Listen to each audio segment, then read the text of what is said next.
দর্শক, রাজধানী কাকরাইলে জাতীয় পার্টির কেন্দ্রীয় কার্যালয়ে সংবাদ সংগ্রহে আছেন আমাদের সহকর্মী ফজলে রাব্বি। সরাসরি কথা বলছি তার সঙ্গে। রাব্বি, শুনতে পাচ্ছেন? রাব্বি, কাকরাইলের বর্তমান পরিস্থিতি কেমন দেখতে পাচ্ছেন? বিক্ষুব্ধ জনতা এখনো কি আছেন সেখানে?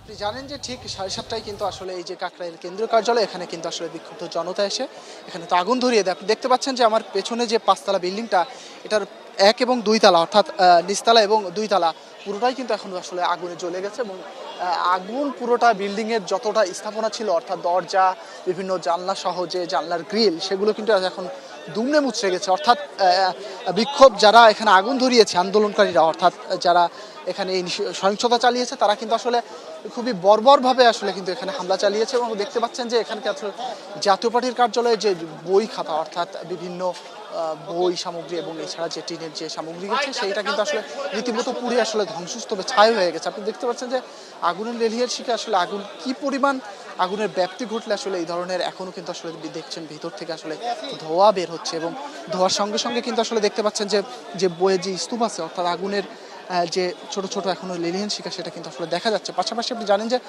পাশেই কিন্তু আসলে রমনা থানা, অর্থাৎ যারা যখন বিক্ষোভকারীরা আসলে এখানে আগুন ধরিয়ে দিয়েছে, তারপরেই কিন্তু আসলে পুলিশ এখানে সঙ্গে সঙ্গে উপস্থিত হয়েছে এবং আগুন নির্বাপন যে ব্যবস্থা, সেটা কিন্তু আসলে তারা তাৎক্ষণিক ব্যবস্থা নিয়েছে ডিএমপি থেকে। পাশাপাশি ফায়ার সার্ভিসের টিম কিন্তু এখানে উপস্থিত হয়েছে। এখন দেখতে পাচ্ছেন যে কোনো বিভিন্ন মিডিয়াকর্মী এবং ইচ্ছুক জনতা, তারা কিন্তু এখানে আসলে জমায়েত হয়েছে এবং তারা কিন্তু জানাচ্ছে যে আসলে কিভাবে তাদের এই ভয়াবহ আসলে এই জাতীয় পার্টির কার্যালয়ে যে হামলা, সে হামলাটা আসলে কিভাবে চালানো হয়েছে। আপনি জানেন যে এর আগেও কিন্তু আসলে গেল 1 সপ্তাহের ব্যবধানে কিন্তু আসলে রাজনীতিতে কিন্তু জাতীয় পার্টির রাজনীতি নিষিদ্ধের দাবিতে কিন্তু গণ অধিকার পরিষদ কিন্তু সোচ্চার ছিল। এছাড়াও যে রাজনৈতিক প্ল্যাটফর্ম আছে দেশে, তারাও কিন্তু আসলে জানিয়ে আসছে যে তারা জাতীয় পার্টির যে রাজনীতি, সেটা কিন্তু আসলে নিষিদ্ধ চাই। যার পরিপ্রেক্ষিতে কিন্তু আজ শুক্রবার ঠিক আধা ঘন্টা আগে কিন্তু এখানে এসে হামলা চালানো হয়। এবং দেখতে পাচ্ছেন যে কি পরিমাণ হামলার ব্যাপ্তিটা আসলে চালানো হয়েছে। এখানে আসলে পুরো স্থাপনা, যে ভিতরে যে স্থাপনাগুলো ছিল, পুরোটাই কিন্তু আগুনে পুরো মোটামুটি ছাই হয়ে গেছে।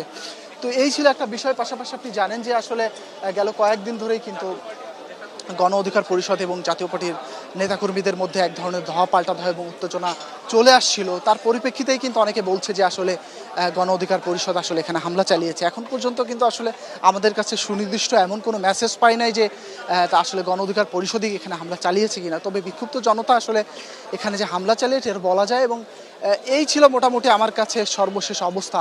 সোমা। রাব্বি, আপনাকে অসংখ্য ধন্যবাদ।